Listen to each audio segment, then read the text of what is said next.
ये all in one है, लेकिन फिर भी मैं इनको आमंत्रित करता हूँ कि आप आएँ और अपने शुभ आशीष शब्दों से शिक्षक साथी का मनोबल ऊंचा करें। मैं आज भी बहुत बहुत धन्यवाद सर। मैं पूनम भारती पीटीसी चंदवारा में रसायन शास्त्र के व्याख्याता के पद पर पदस्थापित हूँ।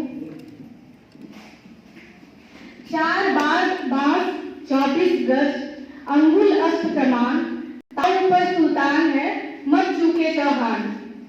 ये हमारे पृथ्वीराज चौहान, जिनको राय पिथौरा भी उनका नाम है, उनके लिए चंद्रवताई ने पृथ्वीराज राशो जो पुस्तक है उसमें लिखा है। सप्तवेदी बाण के में निपुण, इस कला में निपुण पृथ्वीराज चौहान थे। इसके पहले आप लोगों ने जब रामायण देखा होगा या फिर इसके बारे में सुना होगा तो हमारे महाराज दशरथ जी भी सप्तवेदी की कला में निपुण थे। वहाँ पे आप वो प्रसंग भी है जो आपको याद होगा कि कैसे श्रवण कुमार को सप्तवेदी बाण का आवाज उन्होंने बाण मारा था जो श्रवण कुमार को लग गया था। इसी तरह से नेक्स्ट शिफ्ट में जो मैं कही अभी बातें, वो पृथ्वीराज चौहान भी इस कला में बहुत ही निपुण थे। ये जो प्रसंग है जिसे चंद्रवताई जी अपने मित्र और अपने महाराज चौहान के लिए लिखते हैं, ये प्रसंग इस तरह है कि उनकी आंखों को मोहम्मद गौरी के द्वारा जो है वो फोड़ दिया जाता है और इसके बाद जो है काफी यातनाएं दी जाती है। तो चंद्रवताई जो है उनको बर्दाश्त नहीं होता है और वो प्लान बनाते हैं मोहम्मद गौरी को मारने का। तो उनको पता था कि जो उनके महाराज है पृथ्वीराज, वो इस सप्तवेदी बाण की कला में निपुण है और इस तरह से वो प्लान फिट करते हैं। ठीक है, इस तरह से मोहम्मद गौरी की हत्या की जाती है। ये बातें मैंने इसलिए कही है कि इसके साथ एक और जो तथ्य जुड़ा हुआ है जयचंद्र का। जयचंद्र ने जो कही गई बातें हैं जो रूढ़िवादी बन गई है कि जयचंद्र ने धोखे से मोहम्मद गौरी को बुलाया था और उसकी हेल्प की थी, जो कि पृथ्वीराज चौहान के मृत्यु का कारण बना। लेकिन विद्यापति के पुरुष परीक्षा, चंद्रवताई की पृथ्वीराज राशो और उस समय के समकालीन किसी भी फारसी ग्रंथ में इस बात का कोई प्रमाण नहीं है कि जयचंद्र ने मोहम्मद गौरी को बुलाया था या उसकी हेल्प की थी। खुद जयचंद्र ने मोहम्मद गौरी को और उसके द्वारा जो कुतुबुद्दीन ऐबक है उनके नेतृत्व में जो सेना काम कर रही थी उनको 4 बार हराया था और चंदावल की जो लड़ाई है उसमें वो पराजित हुए थे। उसके बाद भी उनके पुत्र ने हरिश्चंद्र ने मोहम्मद गौरी को हराया है। तो मेरा इससे ये मैसेज देना है आपको कि बहुत सारी चीजें जो है वो हम टेक्स्ट बुक में पढ़ रहे हैं, उसके लिए हम कहीं दोषी नहीं है, लेकिन चीजें जो है वो लिखी गई है वो कहीं ना कहीं निकल के आ रहा है कि वो गलत लिख दिया गया है।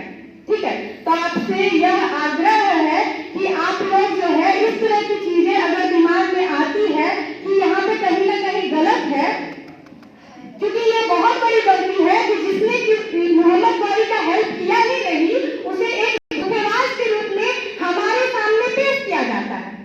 ठीक है, इस तरह से और भी गलती है कि जिस तरह से हमारे जो विमान है, विमान का जो जनक है वो राइट बंधुओं को कहा जाता है, जबकि उसके 8 साल पहले महाराष्ट्र के शिव पूजकर बापूजी तलपड़े ने इस विमान को बनाया था, वेदों के अनुसार उसको पढ़ करके जो संस्कृत में लिखे हुए हैं।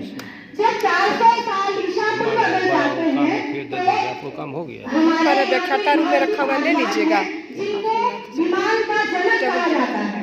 ठीक है, तो इस तरह से कुछ तथ्य हैं जो टेक्स्ट बुक में गलत आ रहे हैं, हम लोग भी गलत पढ़ते आ रहे हैं। मुझे यह हक तो नहीं है जब तक कि टेक्स्ट बुक में सुधार ना हो जाए सही और गलत साबित करने का, मैं कर भी नहीं रही हूँ, लेकिन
इंटरेस्टिंग तरीके से आप बच्चों को सुनाएं, ताकि वो तथ्य जो है सही रूप में जाने, चीजों को सही रूप में जानना बच्चों का हक है।